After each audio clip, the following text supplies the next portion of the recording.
우리에게 주시는 하나님의 말씀은 요한계시록 20장 1절부터 10절까지 말씀입니다.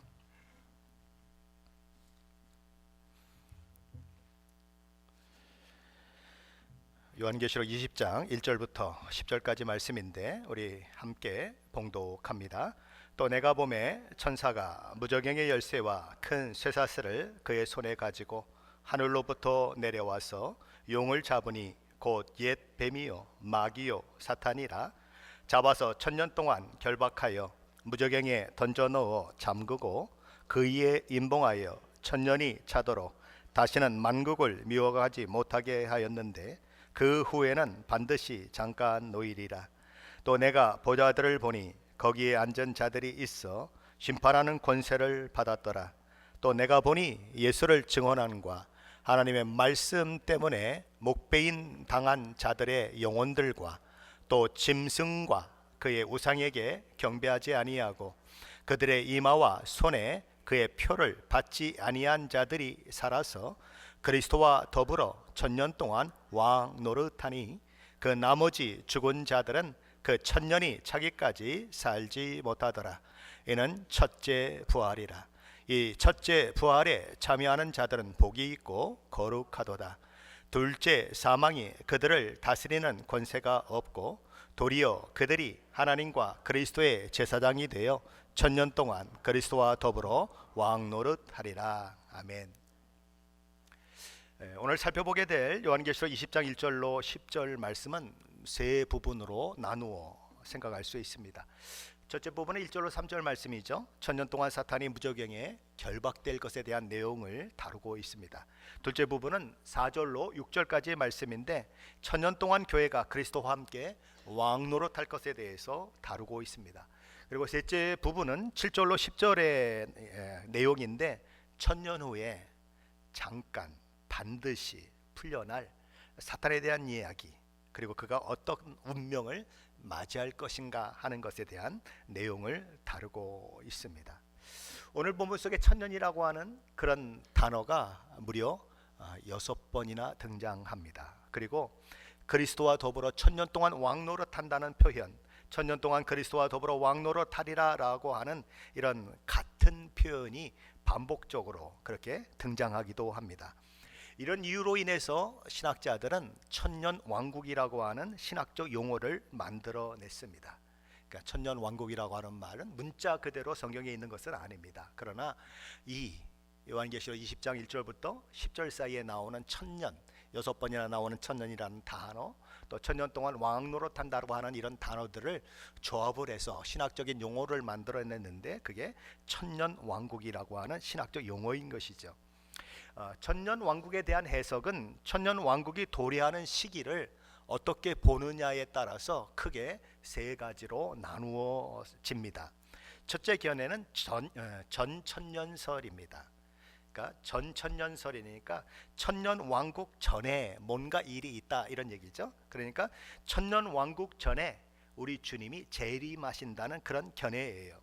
우리 주님이 재림하심으로 말미암아 문자적으로 지상에서 그리스도와 성도들이 통치하는 평화와 공의의 황금 시대가 1000년 동안 있게 될 것이다, 이렇게 주장하는 견해인 것입니다.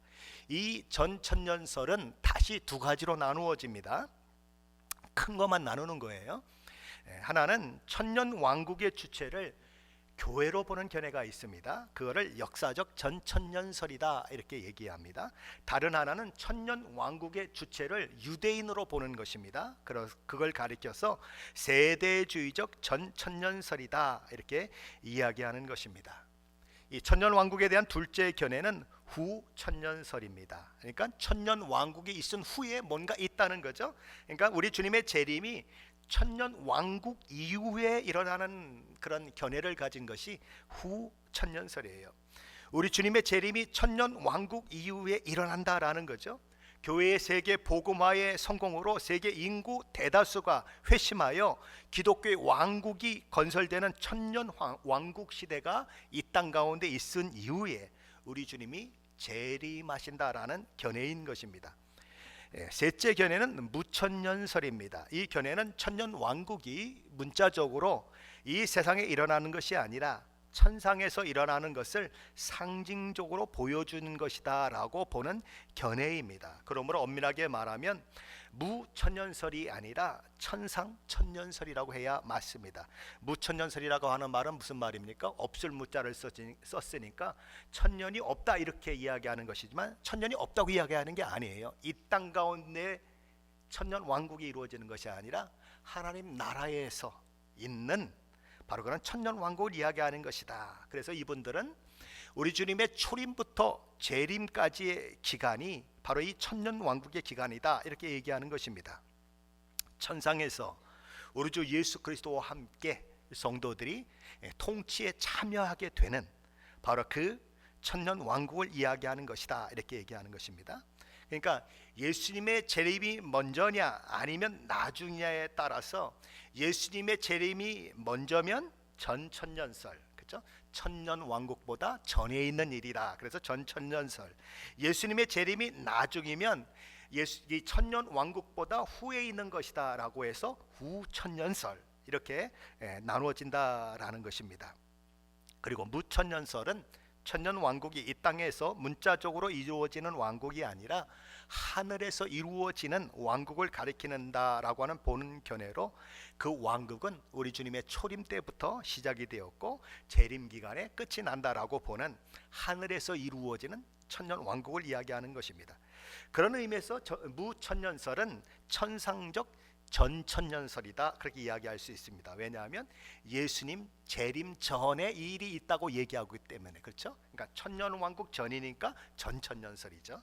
그러니까 천상적 전천년설이다 이렇게 할 수 있다라는 것입니다.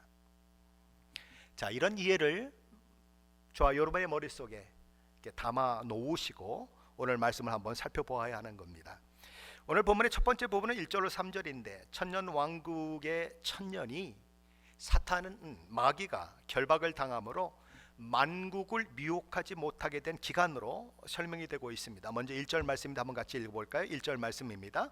또 내가 보매 천사가 무저갱의 열쇠와 큰 쇠사슬을 그의 손으로 가지고 하늘로부터 내려와서, 사도 요한은 천사가 무저갱의 열쇠와 큰 쇠사슬을 그의 손에 가지고 하늘로부터 내려오는 환상을 보게 됩니다. 이 천사가 무저갱의 열쇠를 가지고 있고 큰 쇠사슬을 그의 손에 가지고 있으면서 하늘에서 내려온 이유가 무엇입니까?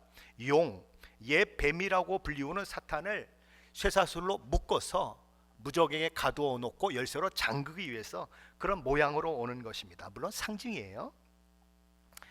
사탄은 하늘에서 내려온 천사에 의해서 결박되어 1000년 동안 가두어진다는 것입니다. 그 결과 사탄은 1000년 동안 만국을 미혹할 수 없는 상황 가운데 처해질 것이다.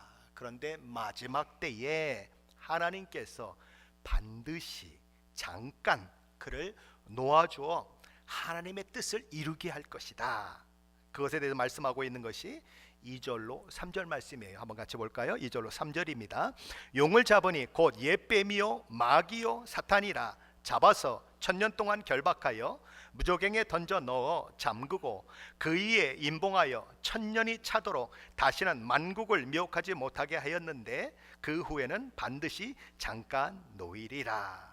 여기 보면 무저갱이라고 하는 말이 나옵니다. 이 헬라어로는 아비소스라고 하는 말인데 요한계시록 2회에 아비소스라고 이야기하는 무저갱이라고 하는 단어가 나오는 것은 딱 두 군데밖에 없습니다. 하나는 로마서 10장 7절 말씀이죠. 혹은 누가 무저갱에 내려가겠느냐 하지 말라 하니 내려가겠느냐 함은 그리스도를 죽은 자 가운데서 모셔 올리려는 것이라. 여기 무저갱은 어떤 의미로 사용되고 있냐 하면 죽은 자들이 존재하는 장소적인 의미로 그렇게 사용이 되고 있습니다.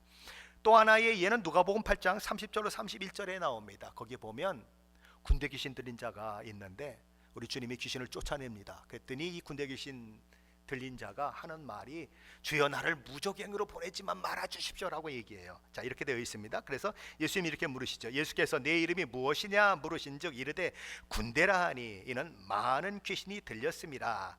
무저갱으로 들어가라 하지 마시기를 간구하더니 이렇게 되어 있어요. 그러니까 여기서 무저갱은 악한 영들이 갇혀 있는 감옥과 같은 그런 곳으로 그렇게 사용이 되고 있는 것입니다. 오늘 요한계시록 20장에서의 무저갱은 바로 이 누가복음의 경우처럼 악한 영들이 갇혀 있는 감옥 같은 곳으로 이야기가 되고 있는 것입니다. 물론 그것은 실제적으로 우주 어디에 어떤 분들은 땅속 깊은 곳에 지옥이 있다 이렇게 얘기하는데, 그런 실질적인 그런 어떤 장소가 있다는 것이 아니라 상징적으로 이야기하고 있는 것입니다. 무저갱은 하나님과 하나님의 천사들이 활동하는 영적 영역인 하늘과 반대되는 개념으로 여기 등장하고 있는 것입니다. 우리 주 예수 그리스도로 말미암아 하나님의 주권 하에서 사탄을 대표하는 악한 영들이 하나님의 심판을 받아 철저하게 제압된 상태, 바로 그것을 무저갱에 가다 놓는 것으로 얘기하는 것입니다. 예뱀, 용, 사탄은 천사에 의해 잡혔습니다. 결박되어 무저갱에 던져졌습니다. 이 일은 이미 요한계시록 12장에서 언급된 바 있는 것을 여러분은 기억하실 것입니다. 요한계시록 12장에 보면 이 싸움이 하늘의 미가엘 천사와 그를 따르는 천사들, 그리고 용과 그를 따르는 무리들의 전쟁으로 묘사를 되면서 이야기되고 있어요. 요한계시록 12장 7절로 9절 말씀입니다. 하늘에 전쟁이 있으니 미가엘과 그의 사자들이 용과 더불어 싸울세. 용과 그의 사자들도 싸우나 이기지 못하여 다시 하늘에서 그들이 있을 곳을 얻지 못한지라. 큰 용이 내쫓기니 예뱀 곧 마귀라고도 하고 사탄이라고도 하며 온 천하를 꿰는 자라. 그가 땅으로 내쫓기니 그의 사자들도 그와 함께 내쫓기니라. 그렇죠? 내쫓겼다라고 얘기하는 거예요. 결박되었다고 얘기하는 것입니다. 사탄은 결국 천사에 의해 결박되는 것입니다. 그리고 무저갱에 던져지는 것입니다. 여기 결박되었다고 하는 것이 무엇입니까? 나를 묶어놓으면 어떻게 되죠? 마음대로 움직일 수 없는 것이죠. 하나님에 의해서 통제되고 제어된다는 그런 의미를 가지고 있는 것입니다. 마가복음 3장에 보면 예수님이 귀신을 쫓아낸 것을 가리켜서 이 서기관들이 비웃어요. 뭐라고 비웃습니까? 야, 그거 사탄의 압이 되는 바알세불, 사탄의 왕이 되는 이 바알세불을 힘입어 그렇게 쫓아낸 것이지 그거 하나님이 한 거 아니다, 그렇게 얘기하는 거예요. 귀신의 왕 바알세불을 힘입어 쫓아낸 것이다, 그렇게 얘기하는 거예요. 그랬더니 예수님이 이렇게 말씀하십니다. 스스로 분쟁하는 나라가 어떻게 망하지 않을 수 있느냐. 내가 귀신을 쫓아낸 것은 귀신을 결박했기 때문이다, 이렇게 말씀하시는 것입니다. 그러니까 결박이라고 하는 것이 말하는 의미가 뭐냐 하는 거죠. 사탄이 더 이상 그 사람을 괴롭히지 못하도록 우리 주님이 만드셨다는 거예요. 그렇죠? 그러니까 결박당했으니까 그 사람 더 이상 괴롭히지 못하는 거예요. 바로 그런 묶어놓은 상태, 이 결박이라는 말의 뜻인 것입니다. 그렇다면 오늘 본문에 나오는 것과 같이 사탄이 결박된 것은 언제부터 되어진 일이냐 하는 거예요. 다시 요한계시록 12장에 가보면 미가엘과 사탄과의 전투에서 미가엘과 그의 사자들이 이긴 사건 이후에 이런 말씀이 기록되고 있습니다. 요한계시록 12장 10절 말씀이죠. 이제 우리 하나님의 구원과 능력과 나라와 또 그의 그리스도의 권세가 나타났으니 우리 형제들을 참소하던 자, 곧 하나님 앞에서 밤낮 참소하던 자가 쫓겨났고, 이렇게 얘기합니다. 그러니까 사탄이 패배해서 하늘에서 쫓겨난 것은 밤낮 하나님 앞에서 참소하던 그의 참소를 더 이상 못하게 되는 일이다라는 거죠. 바로 그것이 결박된 상태를 얘기하는 것입니다. 근데 그 사탄이 언제 결박되었습니까? 언제부터 신자들에 대한 참소를 하지 못하게 되었습니까? 무엇 때문에 신자들을 참소하는 것이 불가능하게 되었습니까? 우리 주님이 십자가 대속의 은혜로 그들의 죄를 용서하고 의롭다 칭함을 받게 하는 일이 일어날 때부터 사탄은 더 이상 참소하는 일, 정죄하는 일을 할 수 없게 되는 것입니다. 그리고 그렇게 죄사함 받고 의롭게 된 자들은 하나님의 자녀가 되어 있기 때문에 사탄이 함부로 하나님의 자녀를 대할 수가 없는 거예요. 자기 마음대로 하나님의 자녀를 좌지우지할 수 없는 거예요. 하나님의 허락이 있을 때에만, 하나님이 이렇게 허가를 내줄 때에만 어떻게 할 수 있는 것이지 전혀 하나님의 자녀들을 할 수 있는 방법이 없는 거예요. 그래서 결박됐다 이렇게 표현을 하는 것입니다. 사탄은 우리 주님의 십자가 죽음 그리고 부활, 그것으로 말미암아 결정적으로 패배했습니다. 그 상태를 가리키는 것이 미혹하지 못하는 상태로 있는 사탄에 대한 표현이요, 천년 동안 무저갱에 갇혀 있다는 표현인 것입니다. 하지만 마지막 때에 이런 만국을 미혹하지 못하는 사탄에게 만국을 미혹할 수 있는 기회가 주어진다는 거예요. 자, 오늘 보면 3절 하반절에 보면 그 사실을 이렇게 얘기합니다. 이후에는 반드시 잠깐 놓이리라. 여기 놓인다는 말은 수동태예요. 자기가 그냥 스스로 놓이는 것이 아니라 누군가 놓이게 만들었기 때문에 놓여지는 거예요. 누가 그렇게 하십니까? 우리 하나님이 그렇게 하신다는 거예요. 하나님이 잠깐 반드시 무저갱에 갇혀있는 그를 놓이게 만드는 일을 하셔서 만국을 미혹하게 하는 그 일들을 가능하게 한다라는 거예요. 그것이 오늘 본문이 이야기하는 것입니다. 그리고 사탄은 결국 영원한 멸망으로 불못으로 떨어지게 될 것이다 라고 오늘 본문은 또한 얘기하고 있는 것입니다. 우리 주님의 십자가의 부활로 결정적 패배를 당한 사탄은 우리 주님이 재림하심으로써 영원한 멸망에 처해질 것이다 라고 하는 것이 오늘 본문의 주된 내용인 거예요. 근데 여기서 하나 풀어야 할 문제가 발생하는 것이죠. 그게 뭡니까? 그것은 사탄이 우리 주님의 초림과 재림 사이에 이렇게 무저갱에 갇혀 있는 존재라면 그 사탄이 지금도 활동하는 것으로 이야기하고 있는 성경 말씀과 이렇게 충돌하는 것은 아니냐 하는 것입니다. 왜냐하면 만국을 미혹하지 못한다고 얘기했는데 실제 미혹하고 있는 일들이 있고 성경도 미혹하고 있다고 이야기하고 있는데 그럼 이게 안 맞지 않느냐, 이런 문제를 풀어내야 하는 것입니다. 먼저 우리가 알아야 하는 것은 사탄이 결박되었다고 하는 것은 그의 존재가 소멸된 것을 의미하지 않는다는 사실입니다. 사탄의 권세는 우리 주 예수 그리스도의 십자가의 죽음과 부활로 인해 결정적으로 깨어졌지만 그럼에도 불구하고 사탄의 활동은 지속되고 있다는 거예요. 요한계시록 12장에 보면 미가엘과 그의 사자들에게 패한 용과 그의 사자들이 결국은 하늘에서부터 쫓겨나지만 그럼에도 불구하고 무슨 일을 했는지 기억하십니까? 여자의 자손으로 불리우는 이 땅의 교회들을 핍박하는 그런 일들을 했어요. 이미 패배해서 하늘에서 쫓겨났지만 여전히 교회를 핍박하는 그런 일들을 행하고 있는 이런 사탄의 모습이 지금 결박되었지만 세상을 미혹하고 있는 그런 모습과 연결이 되어야 하는 것입니다. 그러나 분명한 것은 무엇인가? 갇혀있는 존재다.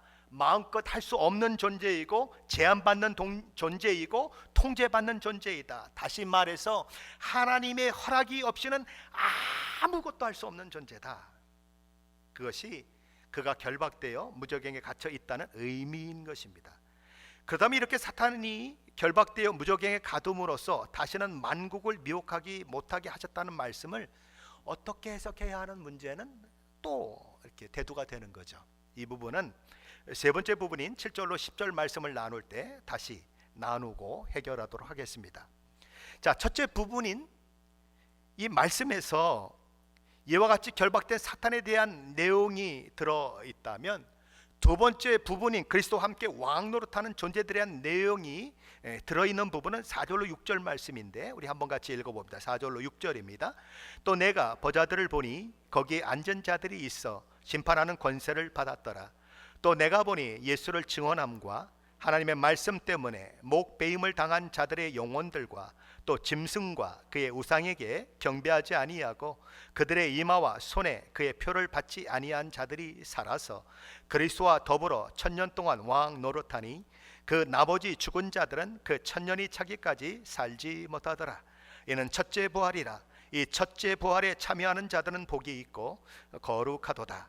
둘째 사망이 그들을 다스리는 권세가 없고 도리어 그들의 하나님과 그리스도의 제사장이 되어 천년 동안 그리스도와 더불어 왕 노릇하리라. 사도 요한은 또 환상을 보는 거예요. 심판하는 권세를 가진 보좌에 앉은 자들에 대한 환상을 보는 것입니다. 보좌에 앉은 자들은 심판하는 권세를 가진 자들로 묘사됩니다. 이들은 천상에 있는 24장로들을 그렇게 보여주는, 가리키는 표현이에요. 천상의 24장로들은 이 땅의 모든 교회를 대표하는 상징적 존재로 등장하고 있습니다. 그리고 그가 또 본 것이 있다는 거예요. 뭘 봤습니까? 우리 주 예수 그리스도를 증언함과 하나님의 말씀 때문에 목배임을 당한 자들의 영혼들을 봤습니다. 그리고 또 하나 보게 되는데, 어떤 자들을 봤습니까? 짐승과 그의 우상에게 경배하지 않고 그 이마와 손에 짐승의 표를 받지 않는 사람들을 보았다라는 것입니다. 그러니까 사도 바울이 본 것은 두 종류의 존재들이에요. 하나는 예수 그리스도를 증언함과 하나님의 말씀 때문에 목배임을 당한 순교자들의 영혼에 대한 것을 봤다라는 것입니다. 우리는 여기서 순교자들의 영혼을 보았다는 말을 주목해야 할 필요가 있습니다. 왜 순교자들의 영혼이라고 이야기하느냐라는 거예요.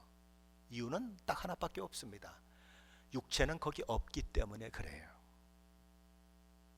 영혼이 육체로부터 분리되는 것을 죽음이라고 얘기하죠. 영혼은 그러니까 분명히 육체를 가지고 있지 않은 거예요. 맞습니까? 그들의 육체는 지금 그럼 어디에 있다는 얘기입니까? 아직 무덤 속에 들어있다는 거예요. 그래서 영혼이다라고 얘기하는 거예요. 육체는 거기 없다는 거예요. 자, 또 다른 사람들이 언급되고 있습니다. 그들은 짐승과 그의 우상에게 경배하기를 거부하며 짐승의 표를 받지 않는 사람들로 그렇게 묘사됩니다. 그런데 이들 모두가 살아서 그리스도와 함께 1000년 동안 왕노릇한다 이렇게 되어 있습니다. 살아서 그리스도와 더불어 1000년 동안 왕노릇하니, 그렇다면 여기서 살았다는 말이 의미하는 바가 무엇이냐 하는 거예요. 막 계속 질문이 또 나오죠. 이런 걸 가리켜서 첩첩산중이다. 하나를 해결하면 또 하나가 나오고 하나를 해결하면 또 하나가 나오고 풀어나가야 한다는 것입니다. 자, 4절 하반절에는 그들이 살아서 그리스도와 더불어 1000년 동안 왕노릇할 것이라고 되어 있습니다. 그리고 5절에는 그 나머지 죽은 자들은 그 1000년이 차기까지 살지 못하더라. 이는 첫째 부활이라 라고 말씀함으로써 이들이 살았다는 의미가 첫째 부활을 가리키는 것으로 이야기되고 있습니다. 그렇죠? 왜요? 이는 첫째 부활이라 이렇게 얘기하고 있기 때문에 그래요. 그렇다면 이 말씀이 그들이 육체적으로 부활해서 천년왕국에서 우리 주님과 함께 다스리는데 참여했다는 의미일까요? 아니면 다른 의미일까요? 이것이 오늘 또 하나 풀어야 할 숙제인 것이죠. 숙제가 또 많아졌습니다. 자, 먼저 우리가 살펴볼 것은 5절 말씀이 왜 가로로 묶여 있냐 하는 거예요. 왜 가로로 묶여 있을까요? 뭔가 이유가 있어서 가로로 묶여 있겠죠. 왜 가로로 묶여 있냐면 이 성경 말씀이 여기까지 들어오는 데는 많은 사본들이 있습니다. 많은 사본들이 있는데 그 사본들 중에는 이 말씀이 기록된 사본도 있고 빠진 사본도 있어요. 그래서 어느 것이 원본에 가까운 것인지 정확하게 알지 못하기 때문에 가로로 묶어 놓은 거예요. 그러니까 어느 사본에는 이 말씀이 있고 어느 사본에는 이 말씀이 없다.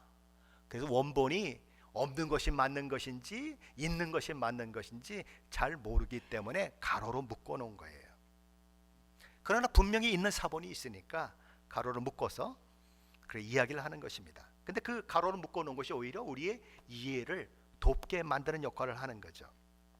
자, 그런데 자 5절이죠. 그 나머지 죽은 자들은 그 1000년이 차기까지 살지 못하더라. 이는 첫째 부활이라. 자, 그렇다면 여기서 죽은 자들은 그 1000년이 차기까지 살지 못하더라 라고 하는 말이 가리키는 의미가 뭐냐 하는 것입니다. 자, 6절 말씀을 자세히 보면 이 문제를 풀 수 있는 열쇠가 있습니다. 우리 6절 말씀인데 다시 한번 같이 읽어볼까요? 6절입니다. 이 첫째 부활에 참여하는 자들은 복이 있고 거룩하도다. 둘째 사망이 그들을 다스리는 권세가 없고 도리어 그들이 하나님과 그리스도의 제사장이 되어 1000년 동안 그리스도와 더불어 왕 노릇하리라. 사도 요한은 이 첫째 부활에 참여하는 자들이 복이 있고 거룩하다 이렇게 말합니다. 왜 그렇습니까? 그들은 둘째 사망에 처해지지 않기 때문이고 1000년 동안 하나님과 그리스도의 제사장이 되어 그리스도와 더불어 왕 노릇할 것이기 때문이다 이렇게 얘기하는 것입니다. 자, 여기서 첫째 부활에 참여한 자에 대해서 무엇이 없다고 말합니까? 무엇이 없다고 말해요? 둘째 사망이 없다 이렇게 얘기해요. 그럼 둘째 사망은 또 뭐예요? 자, 요한계시록 20장 14절 15절 말씀은 둘째 사망이 무엇인지에 대해서 이야기하고 있습니다. 우리 14절 15절 말씀 같이 한번 읽어보겠습니다. 14절 15절입니다. 사망과 음부도 불못에 던져지니 이것은 둘째 사망 곧 불못이라. 누구든지 생명책에 기록하지 못한 자는 불못에 던져지리라. 뭐가 둘째 사망이에요? 불못에 던져지는 것이 둘째 사망이다. 근데 누가 던져지는가? 생명책에 기록되지 않은 자들이 불못에 던져진다. 다시 말해서 생명책에 이름이 기록된 자들은 불못에 던져지지 않는다. 다시 말해서 둘째 사망이 예수 믿는 자들에게는 없다. 이해되셨습니까? 요한계시록 21장 8절 하반절에도 이런 말씀이 있습니다. 불과 유황으로 타는 못에 던져지리니 이것이 둘째 사망이라. 20장에도 나옵니다. 21장에도 나옵니다. 둘째 사망은 뭐예요? 불못에 던져지는 것이 둘째 사망이다. 둘째 사망은 생명책에 기록되지 않는 모든 자들이 들어가는 불못에 던져지는 것을 가리킨다. 그렇게 얘기하는 것입니다. 그렇다면 이제 둘째 사망이 뭔지 해결이 됐습니다. 그럼 둘째 이 불못에 던져지는 일이 언제 일어나느냐 하는 것이 결정이 되어야겠죠. 요한계시록 20장 13절 말씀은 뭐라고 얘기하는가 한번 보십시다. 13절입니다. 같이 읽어보죠. 바다가 그 가운데서 죽은 자를 내주고 또 사망과 음부도 그 가운데서 죽은 자들을 내주매 각 사람이 자기 행위대로 심판을 받고. 바다가 그 가운데서 죽은 자들을 내준다. 사망도 음부도 그 가운데서 죽은 자들을 내준다 이렇게 되어 있습니다. 죽은 자들을 내준다는 말이 뭔 말이에요? 육체적으로 부활한다는 말이에요. 영혼과 몸이 구분되어 따로따로 있었는데 마지막 하나님의 백보자 앞에서 심판을 받게 되는 그날은 이 영혼과 육이 함께 만나 육체가 부활하는 일들이 있게 된다라는 것입니다. 그리고 육체가 부활해서 하나님 앞에서 모든 이 온 지구상을 살다가 죽은 모든 사람들이 다 육체적으로 부활해서 심판을 받게 된다. 그런 얘기를 하는 것입니다. 그러므로 육체적인 부활은 언제 있다는 거예요? 언제 육체적인 부활이 있습니까? 우리 주님의 백보자 심판 앞에 서기 전에 바로 육체적인 부활이 있다라는 것입니다. 자, 언제 있다고요? 백보자 심판에서 심판을 받기 전에 육체적인 부활이 있습니다. 아멘 있어요? 예, 제가 틀린 말 하는 거 아니잖아요. 그렇죠? 자, 그렇다면 요한계시록 20장 5절에서 첫째 부활에 대해서 이야기하는데 그것이 육체적인 부활일까요? 아닐까요? 라고 하는 질문을 던져야 하는 것입니다. 육체적인 부활은 백보자 심판 앞에 하나님 앞에서 심판을 받기 위해서 일어나는 것이 육체적 부활입니다. 그런데 앞에서 첫째 부활이라고 얘기했어요. 그럼 이 사건과 이 사건은 떨어져 있는 사건인데 여기서 육체적인 부활이 일어났다고 하면 여기서 첫째 부활이라고 하는 것은 육체적인 부활이 될 수 있습니까? 없습니까? 없다는 거예요. 거기까지 따라오셨습니까? 그럼 첫째 부활이 뭐냐는 거예요. 어떤 부활을 말하냐는 거예요. 예수 믿고 죄와 허물로 죽은 우리가 새 생명을 얻게 되는 부활을 말하는 것이다라는 거예요. 그들이 누군가 첫째 부활에 참여한 자들이다. 첫째 사망은 육체가 죽는 사망입니다. 그것은 믿는 자나 믿지 않는 자나 똑같이 당하는 사망이에요. 하지만 둘째 사망은 첫째 부활을 경험하지 않은 영적으로 죽은 자에게만 임하는 거예요. 왜요? 생명책에 기록되지 않은 자들만 둘째 사망, 불못에 던져진다고 성경이 얘기하고 있기 때문에 그래요. 그래서 이렇게 얘기하는 것입니다. 그 나머지 죽은 자들은 그 천년이 차기까지 살지 못하더라. 그리고 죽어서 영혼과 몸이 분리된 상태에서 다시 영혼과 몸이 합쳐지는 둘째 부활이 있게 되는데, 그것은 신자나 불신자에게 모두 동일하게 일어난다. 육체적인 부활은 신자 불신자 모두에게 일어나는 일이다라는 것입니다. 신자는 영혼이 사는, 그렇죠? 죄와 허물로 죽은 영혼이 되살아나는 첫 번째 부활과 육체가 부활하는 두 번째 부활을 경험합니다. 누가요? 신자가. 그런데 불신자는 죄와 허물로 죽은 그 영혼이 되살아나는 첫째 부활을 경험하지 못합니다. 그러나 그에게 경험되는 부활이 하나 있습니다. 그거는 뭐예요? 두 번째 부활이에요. 두 번째 부활이 뭡니까? 영혼과 육이 합해져서 육이 부활하는 것은 그도 경험하는 것입니다. 그러니까 육체적인 부활은 신자도 불신자도 모두 경험하는 거예요. 그런데 두 번 부활한 사람과 한 번 부활한 사람의 차이점이 있더라라는 거죠. 두 번 부활한 사람은 한 번의 사망만 있는데, 한 번 부활한 사람은 두 번의 사망이 있다. 이해되셨어요? 왜 그렇습니까? 첫째 사망은 육체적인 사망이에요. 둘째 사망은 불못에 던져지는 사망이에요. 예수 믿는 사람은 영적으로 첫 번째 부활을 경험했고, 그 다음에 나중에 육체적인 부활을 두 번째 경험합니다. 그런데 둘째 사망과 상관이 없으니까, 사망은 몇 번 있습니까? 한 번만 있어요. 육체적으로 죽는 그 사망 하나만 있어요. 그런데 불신자는 어떻습니까? 첫 번째 부활이 없어요. 어떤 부활? 죄와 허물로 죽은 영혼이 살아나는 부활이 없어요. 그런데 그에게는 사망이 두 개가 있어요. 왜요? 육체적으로 죽는 사망이 있고 불못에 던져지는 사망이 있는 거예요. 이해되시면 아멘 하세요. 자, 그러니까 신자는 한 번 죽고 두 번 부활합니다. 불신자는 두 번 죽고 한 번 부활합니다. 이해되셔요? 신자는 몇 번 죽어요? 한 번 죽어요. 그리고 두 번 부활한 사람이에요. 영적으로 부활했고 육체적으로 부활한 사람이에요.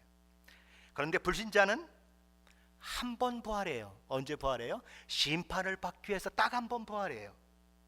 근데 두 번 죽어요. 어떻게 죽어요? 육체적으로 죽고 불못에 던져져서 당하는 두 번째 사망을 맞는 거예요. 그것이 신자와 신자가 아닌 사람의 차이점이라는 것입니다. 이해되셨죠? 이제 넘어가도 되죠? 예, 오늘 본문의 세 번째 부분은 7절로 10절 말씀인데, 그런 내용들을 이야기합니다. 어떤 내용들을 얘기합니까? 천년이 참에 사탄이 반드시 잠깐 놓여질 것이라고 아까 말씀을 했는데, 그렇게 반드시 잠깐 놓여지는 일들이 있고, 그가 그렇게 잠깐 반드시 놓여짐으로써 무슨 일을 하는가, 그리고 그 무슨 일을 한 결과가 사탄에게 어떤 운명의 결과를 마주하게 만드는가, 그것이 7절로 10절의 말씀이에요. 한번 같이 읽어봅니다. 7절로 10절 말씀입니다. 천년이 참에 사탄이 그 옥에서 놓여 나와서 땅의 사방 백성 곧 곡과 마곡을 미혹하고 모아 싸움을 붙이리니 그 수가 바다의 모래 같으리라. 그들이 지면에 널리 퍼져 성도들의 진과 사랑하는 성을 두루매 하늘에서 불이 내려와 그들을 태워버리고, 또 그들을 미워하는 마귀가 불과 유황못에 던져지니 거기는 그 짐승과 거짓 선지자도 있어 세세토록 밤낮 괴로움을 받으리라. 천사를 통해 무적행에 갇힌 사탄이 3절 하반절에 이미 말씀된 것과 같이 하나님의 섭리와 계획 가운데 반드시 잠깐 놓이는 시간이 있을 거예요. 또 오늘 그게 설명이 되는 것입니다. 오늘 보면은 그것을 천년이 참에 사탄이 그 옥에서 놓여 나와서 이렇게 표현이 되고 있는 것입니다. 그러면 사탄이 잠시 노임을 받고 하게 되는 일이 무엇입니까? 땅의 사방 백성 곡과 마곡을 미혹하고 모아서 싸움을 붙이는 일을 한다는 거예요. 누구와 싸움을 붙이는 일을 하게 됩니까? 여기 보면 성도들의 진과 사랑하는 성이다 이렇게 되어 있어요. 그러니까 그들이 싸움을 벌이는 존재는 성도들이고 구약의 예루살렘 성과 같이 하나님이 사랑하시는 성으로 불리워지는 교회와의 싸움이다라는 것입니다. 하나님께서 사탄의 세력을 반드시 잠깐 놓이게 하실 터인데 무엇을 위해 그런 일을 하시는가? 교회를 대적하는 일을 위해서 그 일을 하신다라는 것입니다. 아니 그렇다면 하나님이 왜 교회를 대적하는 일을 하기 위해서 사탄을 잠깐 놓여지게 만들어서 우리로 고통스럽게 하느냐 하는 거예요. 그것이 마지막 징조이기 때문에 그래요. 그리고 세상이 그 정도 악해져야 망할 수 있기 때문에 그래요. 그렇잖아요. 그 정도로 악해지지 않는데 하나님 세상을 어떻게 망하게 하겠어요? 그만한 죄가 꼭대기까지 차야 하나님이 망하게 하시는 거죠. 그렇게 하시는 거예요. 우리 교회의 입장에서 보면, 우리 신자의 입장에서 보면 이 마지막 이 환난과 이 역경은 알곡과 쭉정이를 걸러내는 추수 기간으로 그렇게 생각될 수 있는 거예요. 불로 연단된 믿음을 위한 시련이다라는 거죠. 몰라요. 교회를 막 수십 년 다니고 어릴 때부터 아버지 손잡고 교회 다니고 다 교회 다녀서 뭐 이것저것 봉사도 하고 그래요. 그러면 다 예수 믿는 사람 같아요. 다 예수님 만난 사람 같아요. 다 정말 하나님 앞에 신실한 믿음의 종들 같아요. 특별히 저같이 목사 돼 있는 사람들은 목사니까 당연히 구원받았겠지, 당연히 하나님의 자녀겠지라고 생각이 돼요. 그러나 마지막 때 이렇게 잠깐 반드시 놓여지는 사탄으로 말미암아 온 세상이 교회를 핍박하고 교회에 어려움을 주는 이런 일들이 일어나면 펑펑 나가떨어진다는 거예요. 모태신앙 펑펑 나가떨어지고 목사 펑펑 나가떨어지고 권사, 장로, 집사 펑펑 나가떨어진다는 거예요. 누굴 만나지 않았으면, 예수 그리스도를 만나지 않았으면, 진정으로 예수 그리스도를 만난 경험이 없으면 새 생명이 첫 부활에 참여하는 영광을 누리지 못한 자가 있다면 다 넘어진다는 거예요. 다 실족한다는 거예요. 알곡과 쭉정이를 골라내는 시간인 거예요. 어려움이 없으면 다 예수 잘 믿는 것 같아요. 그러나 어려움이 한번 휘몰아치면 펑펑 넘어지는 사람들 너무너무 많아요. 내가 예수 뭐하러 믿어? 아이고 이렇게 어려움이 많은데 예수 왜 믿어? 예수 믿어도 뭐 생기는 것도 없고 뭐 잘 되는 것도 없고, 예수 믿었더니 뭐 불편한 것만 생기고 뭐 잘못된 일만 생기고 집안에 우환이 있고, 나 예수 안 믿어. 그런 사람 수도 없이 많아요. 뭐 때문에? 고난 때문에, 어려움 때문에. 마지막에 하나님은 누가 알곡이고 누가 쭉정인지를 고난을 통해서, 환난을 통해서 구별하시는 거예요. 그것이 마지막 잠깐 반드시 사탄을 무적행으로부터 열쇠를 열고 풀어주는 이유인 거예요. 그렇게 해서 하나님의 백성들과 교회를 핍박하는 세력들이 기세를 부리는 것 같은 그때에 하나님은 일하신다라는 거죠. 어떻게 일하십니까? 하늘에서 불이 내려 그들을 멸망시킬 것이다. 불은 하나님의 심판을 얘기해요. 에스겔 38장에도 이 곡과 마곡에 대한 이야기가 나와요. 가서 한번 읽어보세요. 거기도 보면 하늘에서 불을 내리는 그런 일들이 나와요. 하나님이 불을 내리셔서 사탄과 그의 미혹에 넘어가 신자들과 교회를 핍박한 세력들을 다 심판하실 것이다. 그리고 사탄은 짐승과 거짓 선지자들이 이미 들어가 있는 불못에 던져질 것이다. 그리고 이제 다음 본문에 보면 하나님의 백보자 심판이 있고, 거기서 생명책에 기록되지 않은 모든 자들도 또한 불못에 던져진다. 둘째 사망에 참여하게 된다. 이렇게 해서 세상의 모든 악한 세력들이 다 제거되는 것입니다. 거짓 선지자가 제거됐습니다. 그리고 세상 권력과 힘을 가지고 기독교를 박해했던 모든 그런 것들이 다 제거됐습니다.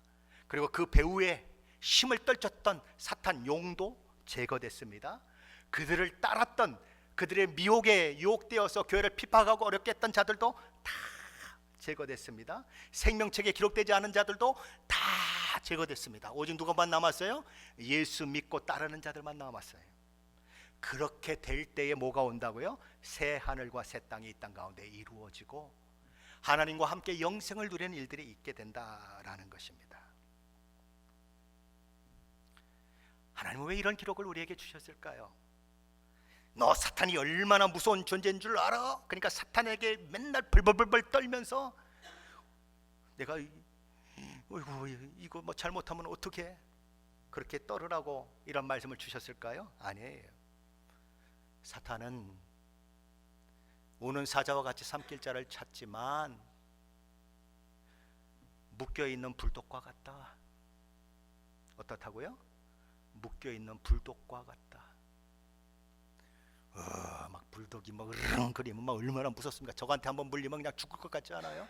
한번 물으면 막 놓지 않는다는데, 근데 묶여있으면